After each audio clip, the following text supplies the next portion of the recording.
Maurício, que vai conduzir para nós hoje o tema A Revista Espírita. Lembrando que em outubro nós comemoramos o aniversário de Kardec e todos os temas estão relacionados diretamente a ele. Então vamos ouvir o nosso irmão com atenção e carinho. Obrigado. É 40, 45, tá? Não esquece de me avisar se eu esqueci, tá? O senhor quer que eu vá trocar? Não, eu vou saber se você já trocou. Você vai ver que eu estou lendo. Bem, meus irmãos e irmãs, boa tarde, que a paz de Jesus esteja em nossos corações. Quem que está vindo hoje a primeira vez? O nosso amigo? É a primeira vez? Não? Tá bom, então seja bem-vindo novamente, tá? Hoje a gente vai tratar sobre a revista, né? E como andei, esse mês é um mês comemorativo, então todos os temas estão diretamente relacionados ao Allan Kardec. Então o tema de hoje é um tema de certa forma histórico, né? A gente não vai estar trabalhando muitas questões morais, né, que a gente costuma regularmente trabalhar nas palestras, bom? Então é importante a gente falar sobre alguns temas específicos que poucas vezes são tratados, né? Geralmente a gente fala muito sobre o Livro dos Espíritos, fala sobre o Evangelho segundo o Espiritismo e muitas outras obras, acho que a gente chama da codificação, né? Mas geralmente pouco se fala da Sociedade de Estudos Espíritas de Paris, pouco se fala sobre a Revista Espírita, né? E a Revista Espírita, só para, né, adiantando já a nossa fala, são 11 anos de revista, né, sobre a direção de Allan Kardec. Ele só deixa de dirigir fisicamente, né, podemos dizer assim, porque ele desencarna, né, em 1869. Então, inclusive já deixando o artigo do mês seguinte pronto para a publicação, né? Enfim, então vocês estão vendo aí na imagem, eu peço desculpa a vocês porque a imagem não está muito boa, né? Nosso aparelho eletrônico ele já está um pouco cansado, né? Então tenham caridade, né, conosco, né, nesse sentido. Mas eu vou estar aqui, até eu coloquei o celular aqui para fazer a leitura, para facilitar para vocês. Então ali é uma imagem dessa primeira edição de 1858 da Revista Espírita, original. Tanto é que vocês vão perceber, talvez vocês vão ficar com dificuldade de ler, mas vocês vão perceber que ela está em francês, né? Olha lá, Revue Espírite, né? Revista Espírita de Estudos Psicológicos, era esse o nome original, né?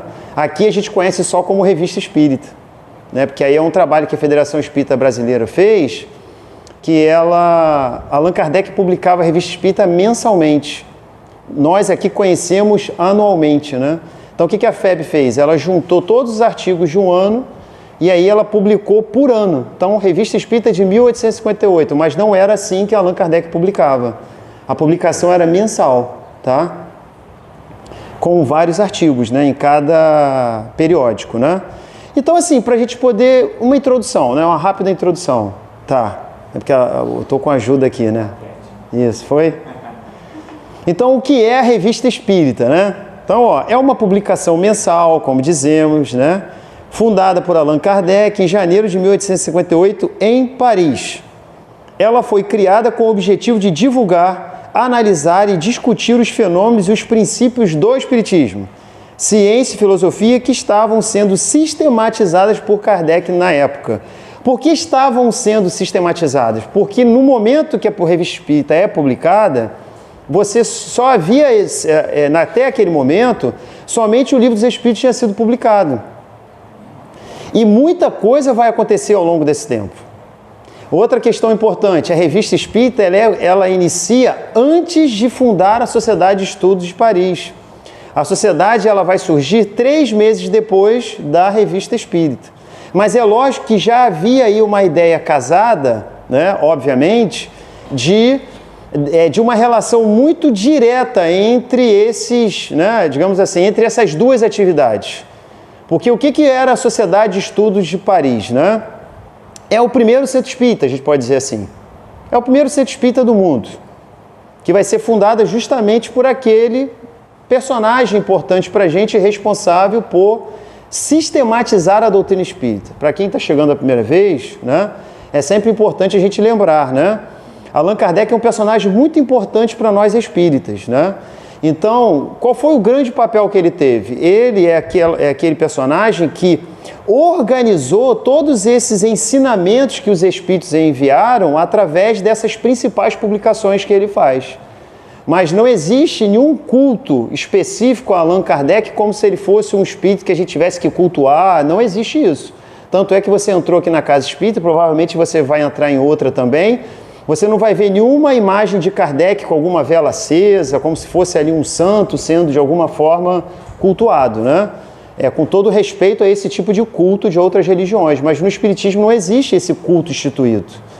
E Allan Kardec é um personagem importante para a gente, mas ele é um irmão nosso, né? Que teve uma missão especial. Não é à toa que nesse mês a gente desenvolvendo esses temas, a gente justamente está aqui prestigiando o papel desse espírito. Mas se tem alguém que é objeto de culto nosso, como referência para os nossos passos, esse é Jesus Cristo. Esse, sem sombra de dúvida, sim, é alguém que deve estar no nosso norte, né? Onde o nosso coração deve apontar para os nossos momentos de dificuldade. Allan Kardec é um exemplo, sem sombra de dúvida, como ser humano. E ele demonstrou isso através da sua própria vida, né? Não por uma opinião dos espíritas, mas sim pela sua trajetória. E essa trajetória dele é muito conhecida, principalmente quando ele começa nesse trabalho em torno do espiritismo. Ele vai se doar completamente em prol da organização, da sistematização desse trabalho. Então a Revista Espírita tem um papel muito importante. Essa capa aí que vocês estão vendo já é a capa da edição organizada pela Federação Espírita Brasileira. Inclusive o ano, olha lá, 1858. É justamente o primeiro ano, o ano 1, exatamente, da revista, ou periódico, a gente pode chamar assim também, né?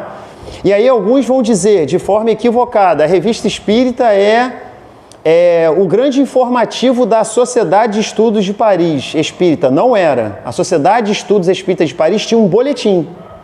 Inclusive, alguns desses boletins vão ser publicados na Revista Espírita. Ou seja, Allan Kardec tinha o trabalho da Revista Espírita e ainda havia um boletim, que era uma espécie de informativo específico da Sociedade de Estudos Espíritas. Muita gente não sabe disso. Então, a Revista Espírita ela vai ser esse grande alto-falante, podemos dizer assim, né? Esse grande divulgador de todos os movimentos e ações do que estava acontecendo em torno das atividades espíritas, e não só atividades espíritas. Porque aí vocês vão, como vocês pegam a revista e vão ver, são artigos variados, né? Então, por exemplo, notícias de alguma atividade de fenômeno mediúnico em alguma cidade específica, escreveram uma carta, mandaram para Allan Kardec. Ele foi lá na cidade de Albion, por exemplo, fazer algum tipo de pesquisa. Produziu-se o conhecimento sobre isso, ele traz esse relato e publica na Revista Espírita, tá? Então, sem sombra de dúvida, foi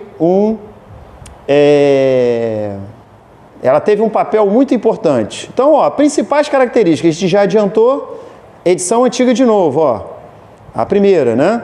Então, fundador e editor, Allan Kardec. Claro que ele teve, né, colaboradores. E ao longo da revista a gente vai vendo alguns desses, né? Ele vai citando, né? Periodicidade mensal. A Revista Espírita existe até hoje? Ela é ainda publicada? Sim, mas não mais mensal, ela é trimestral. E hoje ela está sob a responsabilidade da SEI, que é a Comunidade Espírita Internacional, né? Que que é uma instituição internacional, mas que está diretamente relacionada à FEB, né? A Federação Espírita Brasileira, né? Digamos assim, o país que tem maior responsabilidade em torno do espiritismo no mundo é o Brasil. É o Brasil. Agora, perguntinha para valer um pontinho. André, quem acertar, você coloca lá no diário lá. Alguns de vocês sabem qual é o país do mundo que tem mais espíritas? Proporcionalmente, pensando a questão de população. É um país latino. Alguns vão pensar, o Brasil, não é isso? Cuba. Cuba é o país que tem mais espíritas no mundo. Proporcionalmente, porque é um país que tem uma população pequena, né? Então você tem que ver, né, dentro da questão ali da densidade demográfica, né? Interessante, né? Vim saber disso há pouco tempo, né? Então, oi? Porque também não tem uma população muito grande, mas bem maior do que Cuba, né? O Brasil com certeza é um dos com maior também, mas como tem essa questão, como o Brasil é um país populoso, né? Então ele acaba ficando um pouco para trás nessa questão, mas sem sombra de dúvida, nós temos um número de espíritas muito... A gente representa uma parcela muito importante no mundo, né? E a responsabilidade do Brasil na questão da condução de movimento espírita é muito grande. Por isso que eu disse, o SEI, que é a Comunidade Espírita Internacional, Conselho Espírita Internacional, ele está diretamente relacionado à Federação Espírita Brasileira, né? Então, após a morte de Kardec, né, coloquei aí, a revista continuou sendo publicada por outros colaboradores espíritas, né? Logo após a morte de Kardec, o grande personagem vai ser o Lemarie, que é um personagem controverso, inclusive, né, de certa forma, por algumas questões que vão acontecer depois. Ele vai ficar sob a responsabilidade da publicação da Revista Espírita durante um tempo. Em determinado momento ela vai dar uma parada, vai deixar de ser publicada e depois ela vai ser retomada justamente pelo SEI, né? SEI/FEB, né? Idioma original, francês, né? Olha lá, isso é importante, tá? Abrindo um parêntese aí. Que vocês podem pensar assim, poxa, Allan Kardec foi um visionário. Ele realmente era um visionário para o seu período. Mas ele, em certos passos que ele deu, ele não fez nada muito além do que ele vivia naquele momento. Esse é um ponto importante.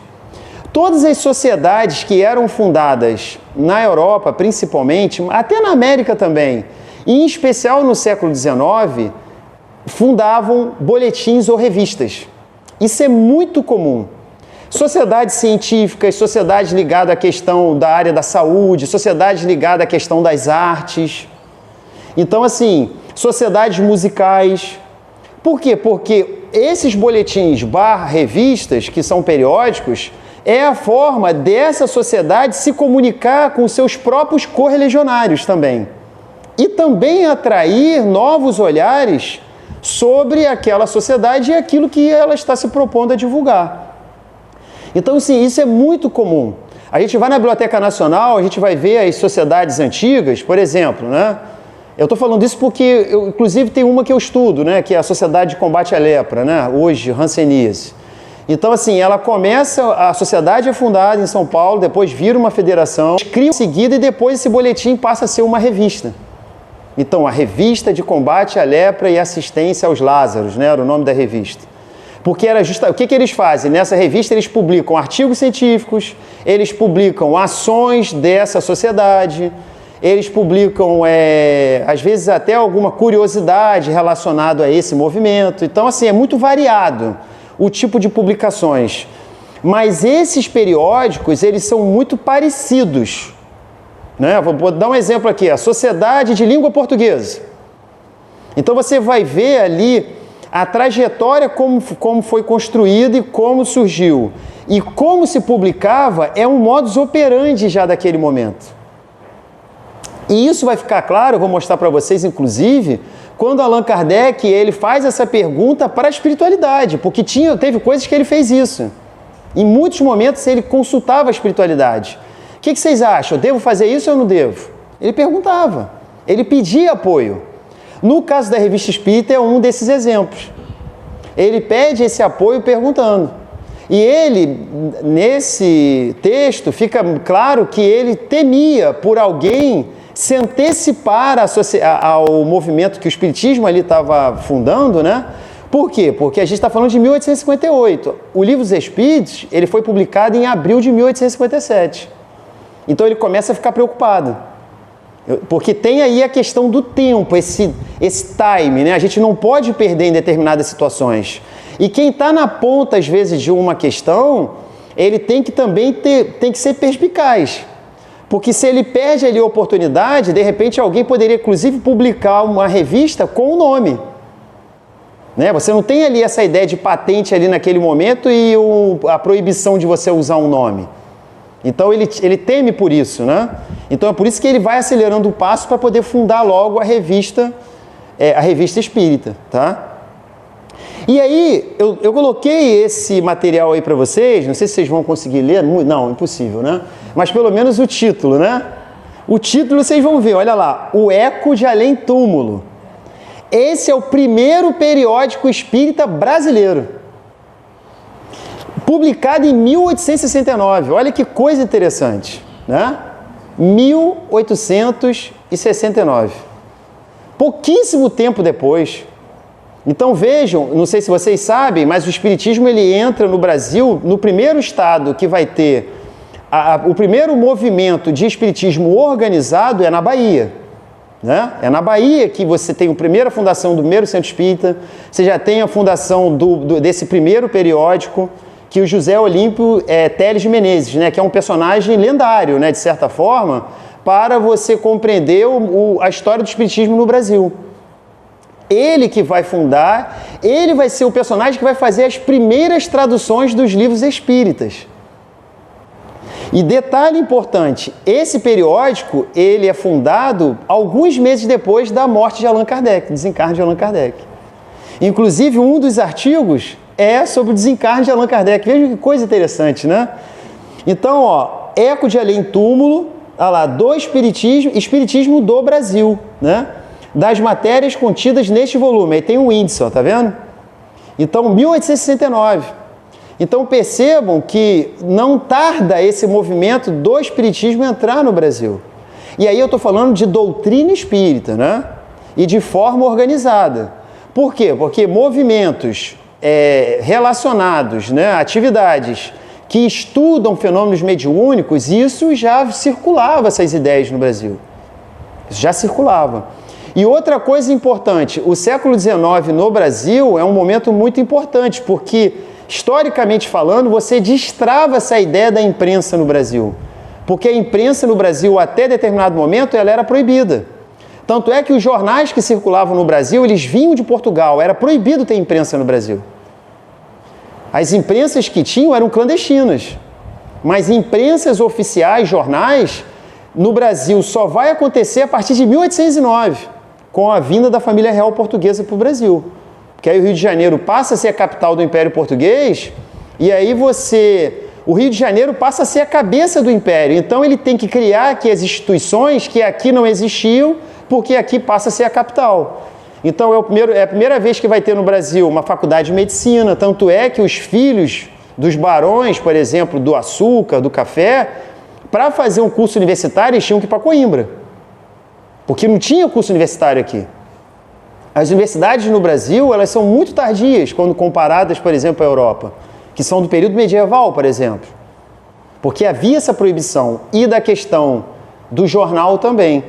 Então, o século XIX é uma explosão de fundação de periódicos, jornais.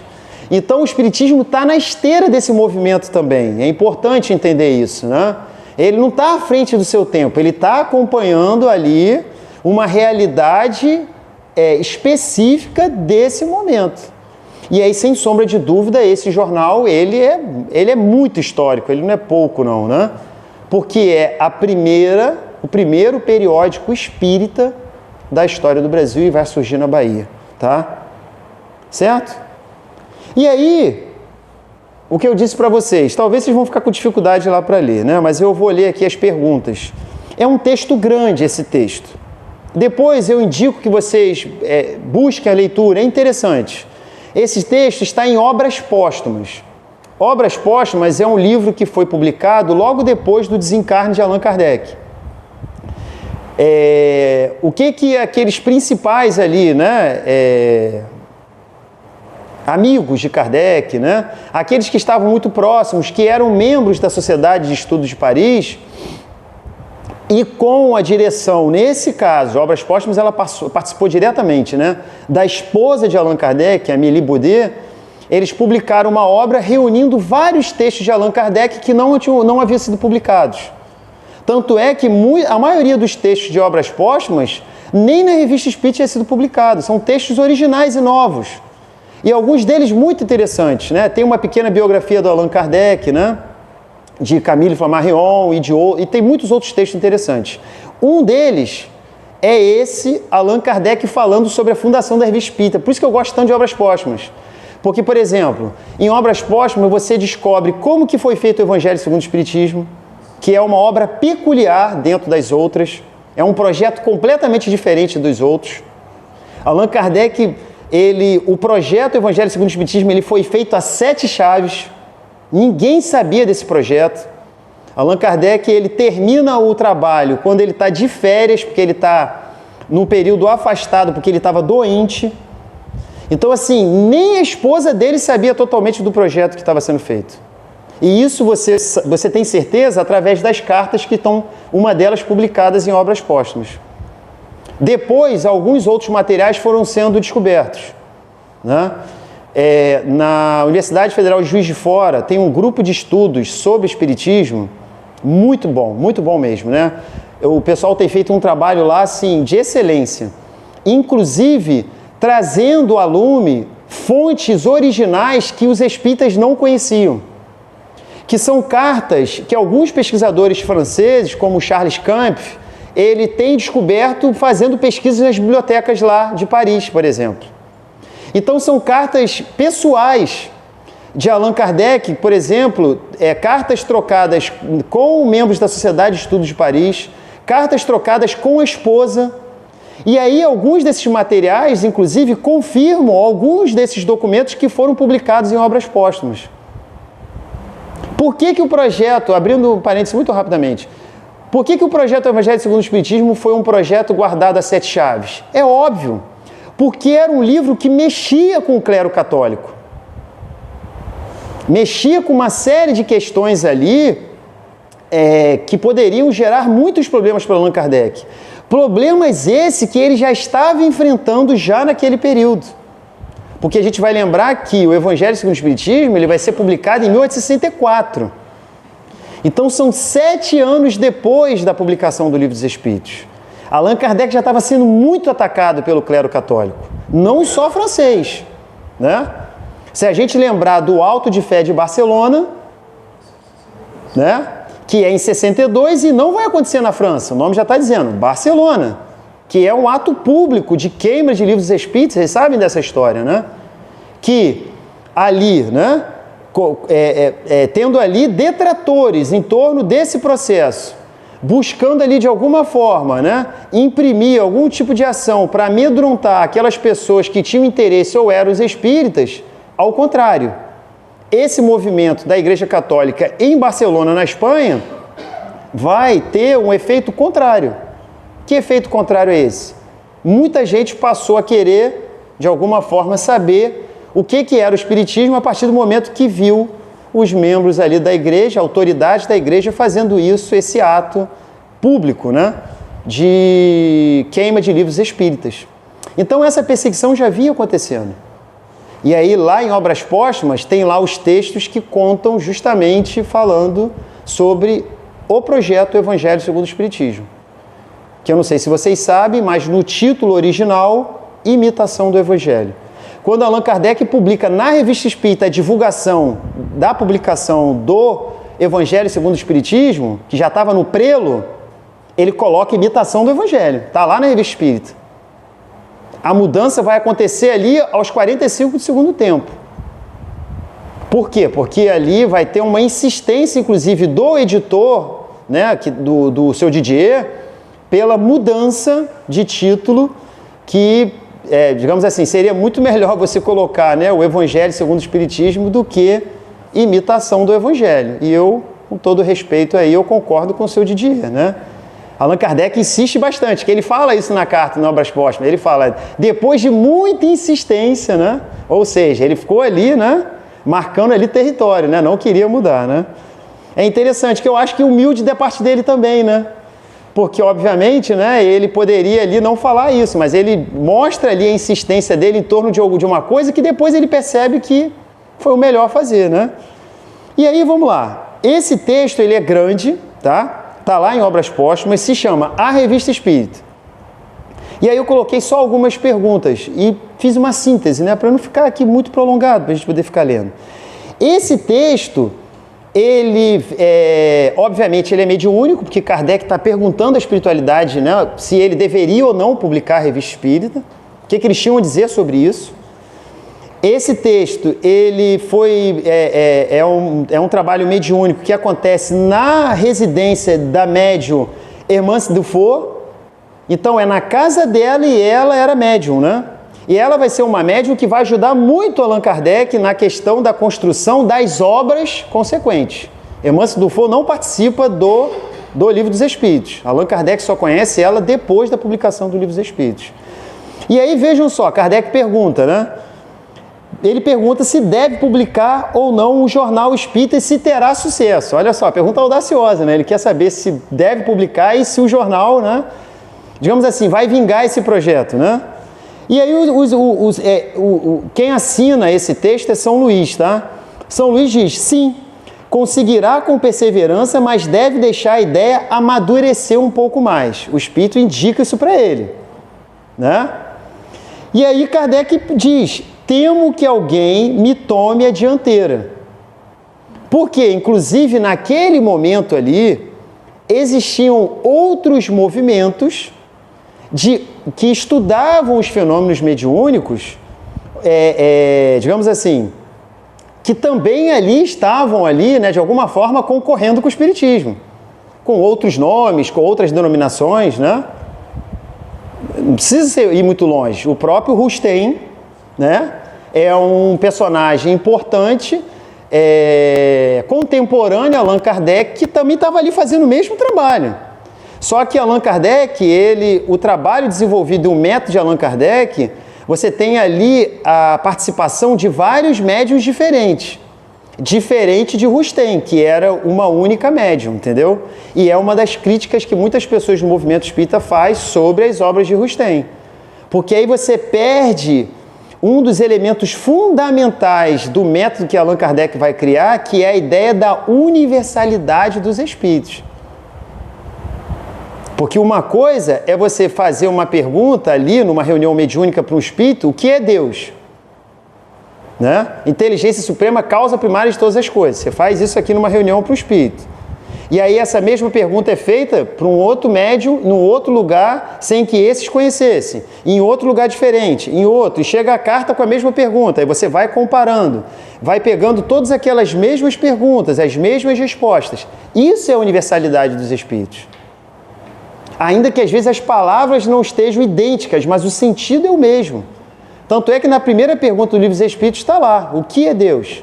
Né? Inteligência suprema, causa primária, primeiro de todas as coisas. Tá? E aí ele continua, olha lá. Falta-me tempo. Kardec está já, né, assoberbado de trabalho. E sem sombra de dúvida, o projeto Revista Espírita é um projeto muito audacioso. Tenta imaginar você periodicamente, de forma mensal, você ter ali uma série de artigos. Por quê? Para você tornar essa revista espírita atrativa, você não pode ficar publicando mais do mesmo, concorda, André? Tem que ter o quê? Novidade. E para você ter novidade, você tem que ter o quê? Atenção, dedicação. Você tem que ir atrás de novas matérias, né? Vamos colocar assim. Porque tem aí um trabalho jornalístico também, né? Que ele, ao ele sair de Paris para ir para uma cidade, Dijon, por exemplo, para investigar um fenômeno ali mediúnico, ele vai investigar e no artigo ele também tem que posicionar ali a percepção em torno do espiritismo do que ele, Allan Kardec, viu e entendeu sobre aquele fenômeno. O fenômeno mediúnico não tem nada a ver com o espiritismo. O fenômeno mediúnico é mediúnico. Isso é importante. A pessoa que é médium, ele é médium. Ele pode ser evangélico, pode ser católico, pode ser espírita, pode não ter religião nenhuma, ser budista. Isso é uma faculdade, é uma predisposição que o indivíduo, quando reencarna, nasce com ele. E aí, quando ele chega perto de uma pessoa que tem ali uma presença espiritual, ele vai sentir, ele vai escutar, ele vai se sentir mal, ou ele vai se sentir bem, né? Essa sensibilidade, essa percepção é a mediunidade. E isso não tem nada a ver com a doutrina espírita. O espiritismo, ele tem, né, uma leitura sobre isso, que é o que a gente estuda, né, no Livro dos Médiuns, que foi a segunda obra publicada por Allan Kardec. Mas você vai para outras religiões, você vai ver diferenças. Você vai na Umbanda, você vai em outras religiões, a leitura sobre mediunidade tem diferenças. É claro, está em outro campo, né? Em outro campo investigativo que envolve crenças, mitos e uma série de coisas. E aí não tem um que é melhor, o outro que é pior, não. Aqui dentro do centro espírita, a gente fica dentro do campo espírita, obviamente. A gente não tem nem propriedade para falar desses outros campos. Não é só deselegante, né? É até antiético. A gente querer entrar nessa seara. Ah, porque eu acho isso, porque eu acho aquilo. Geralmente é isso, é o que você acha. E às vezes não é a realidade dos fatos. E aí, às vezes, você acaba sendo um detrator. Igual o que aconteceu com Kardec. Os detratores, eles a todo momento perseguiam Kardec. Inclusive, Allan Kardec, às vezes, na Revista Espírita, publicou artigos sobre isso. Ele respondendo essas coisas. Então, a gente tem que ter muito cuidado com o que a gente também, às vezes, se aventura em falar. Se você não sabe do que você está falando, se recolhe. Não opina. Porque a opinião influencia. E, às vezes, para quem está escutando, acha que aquilo é um fato. E, às vezes, não é. A gente tem que ter muito cuidado. Né? E, inclusive, por que o mundo está do jeito que está? Porque todo mundo acha que sabe de tudo, né? E aí está a gente opinando para lá, opinando para cá. O brasileiro é aquele indivíduo que tem uma opinião para tudo e não lê sobre nada, geralmente. Não é assim? Então a gente tem que ter muito cautela com essas questões. E nós, como espíritas, se a gente puder fazer um bom serviço em torno do espiritismo, a gente já vai estar ajudando muito. Porque geralmente a gente não faz. Porque nem da nossa cantilena a gente consegue dar conta. E aí, às vezes, quando a gente vai falar, a gente não sabe se colocar nos espaços em que a gente pode se colocar. Né? Porque quando a gente está nos nossos círculos sociais, as pessoas, quando sabem que nós somos espíritas, eles ficam curiosos, não é assim? Perguntam. Às vezes tem vergonha de falar publicamente, né? Aí te chama no canto, às vezes fica fazendo rodeio, já viram? Às vezes fica ali rodeando, você já sabe o que ele perguntar, né? Aí ele fica ali, né? Igual uma mosca ali em volta, esperando ali para dar o bote. Daqui a pouco ele, fala, né? E aí, geralmente, às vezes a pessoa está ali sedenta, né? Querendo, muitas vezes a gente não faz um bom serviço. Quando não, um desserviço. Né? Às vezes indica vídeos, indica coisas que às vezes não vão contribuir nada para a pessoa. Pelo contrário, às vezes vai causar mais confusão ainda, né? Então, ele fala sobre o tempo. Ó, falta-me tempo. Tenho 2 empregos necessários à minha subsistência. Olha que interessante, né? Porque são informações que a gente não tem. A gente estuda o Livro dos Espíritos, a gente estuda o Evangelho, né? E aí a gente tem que entender que Kardec já estava aposentado nesse período, né? Já estava aposentado, ele já tinha mais de 50 anos. Então ali, provavelmente, esse emprego, eram empregos ali, você dá aula de alguma coisa, igual aparece no filme ali, ele dando aula particular, isso é um emprego. Né? A gente não sabe, aí tem a questão da tradução. De repente ele colocou, tenho 2 trabalhos, aí o tradutor botou emprego, porque trabalho é uma coisa, emprego é outra, né? Tem isso também. Então aí é uma questão de tradução, mas ele tem ocupações que geram renda para ele, então ele está preocupado. Porque ele toca a Sociedade de Estudos de Paris, ele tem que responder aquelas cartas todas, né? Ele tem uma série de responsabilidades e está assumindo um projeto extremamente audacioso. A Revista Espírita é muito audacioso, né? E aí ele fala, ó, não abandone nada por enquanto. Há tempo para tudo, haja e alcançará o êxito. Há tempo para tudo, né? Realmente, né? A gente dorme muito, né? Assim, muitas vezes, né? Pretendo lançar o primeiro número como teste. A pergunta é maior, tá? Eu coloquei abreviado. A ideia é boa, mas um só número não bastará. No entanto, serve como início e deve ser feito com muito cuidado, pois a primeira impressão decide o futuro. O que o Espírito está querendo dizer para ele ali? O projeto, o sucesso desse projeto vai depender muito dessa primeira edição. Lembra daquele ditado? A primeira impressão é que fica? Então, dependendo de como essa revista fosse recebida inicialmente, ela poderia ter sido abortada ali já no início. E olha o quanto de material a gente teria perdido, né? Porque a história do Espiritismo ao longo desses anos, de Allan Kardec estando reencarnado, está ali na Revista Espírita. Vocês querem conhecer, é só vocês pegarem ali a Revista Espírita, né? E é um material denso, né? Porque são 11 volumes. Então, são muitos artigos, alguns artigos muito longos, né? Tem determinadas matérias que ele trabalha em três meses diferentes, por exemplo. Às vezes, uma parte está publicada no ano, outra em outro ano, alguns meses depois. Porque ali o enredo não acaba num texto só. Ele precisou de outros artigos, né? E aí ele fala, olha lá, o conteúdo deve equilibrar o sério e o agradável. Diferente, por exemplo, do Livro dos Espíritos. Diferente, por exemplo, do Livro dos Médiuns, né? Até porque é uma obra que está ali relacionada a um público específico cativo. A Revista Espírita não. É um periódico. Então ela pode ser lida por qualquer pessoa. O público é diferente.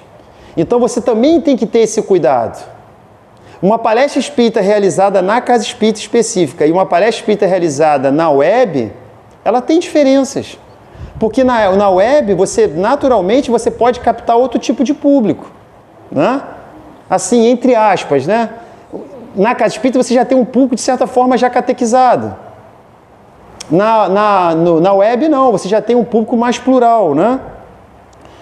O conteúdo deve equilibrar o sério e o agradável. O sério para atrair os homens de ciência. O agradável para interessar o público em geral. É preciso variedade, clareza e interesse, unindo instrução sólida com leitura envolvente. Olha que coisa interessante. O Espírito está dando ali o caminho das pedras para ele, né? O São Luís. O que ele deve fazer? Né? E incentivando, né? Olha, vá adiante, segue, né? Tá bom? Olha lá. E aí eu coloquei aí uma edição de 1864 só para dar um exemplo para vocês.